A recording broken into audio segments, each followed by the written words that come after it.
Big pass Tamil season 9 உடைய grand லான்ச்சில் 9th கண்டஸ்டன்ஸாக வந்திருக்கக்கூடியது Aathirai. And இவங்க already நம்ம தளபதி விஜயோட பிகில் திரைப்படத்தில் நடிச்சிருந்தாங்க.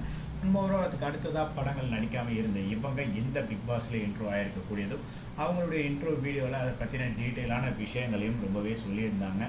அண்ட் அவங்க இந்த பிக் பாஸ்க்கு வந்தது மூலயமாகவும் அண்ட் அடுத்ததாக அவங்க கரியர் மூவ் ஆன் ஆகும் அப்படின்ற ஒரு எதிர்பார்ப்போடு தான் இந்த பிக் பாஸ் ஹவுஸ்குள்ளே போகிற ஒரு விஷயத்தையும் சொல்லியிருந்தாங்க. அதே போல் அவங்க வீட்லேயும் அவங்க ஆதிரை இந்த ஃபீல்டில் வந்தது அவங்களுக்கு விருப்பம் இல்லை. பட் பிகில் திரைப்படம் ரிலீஸ் ஆனால் அப்போ தான் அவங்களுக்கு இந்த விஷயமே தெரியும், இந்த மாதிரி படத்தில் நடிக்கிறாங்க அப்படின்ற விஷயத்தையெல்லாம் அவங்க வீட்டிலேருந்து இந்த பிக் பாஸ் கிராண்ட் லான்ச்சுக்கு வந்திருந்த அவங்க ஃபேமிலி மெம்பர்ஸ் சொல்லியிருந்தாங்க. அது போக இந்த கிராண்ட் லான்ச்சில் விஜய் சேதுபதியோட ஆதிரை ட்ரெஸ்ஸிங்கை வாங்கிக்கிட்டு நம்ம பிக் பாஸ் ஹவுஸ்குள்ளே போனாங்க. அண்ட் இந்த ஹவுஸ்குள்ளே 5th கண்டஸ்டன்ஸாக கனி வந்ததுலேருந்து ஒரு முக்கியமான விஷயம் போய்கிட்டு இருக்கு. எஸ், எல்லோரும் செலக்ட் பண்ணக்கூடிய டாஸ்காக தான் அது இருந்தது. அண்ட் அந்த படியில் இந்த வாட்டி ஆதிரை அந்த டேப்பை க்ளோஸ் பண்ணாமல் விட்டுட்டாங்க. அது ரொம்பவே ஒரு சூப்பரான விஷயமா எல்லா கண்டஸ்டன்ஸுக்கும் இருக்குது இப்போது.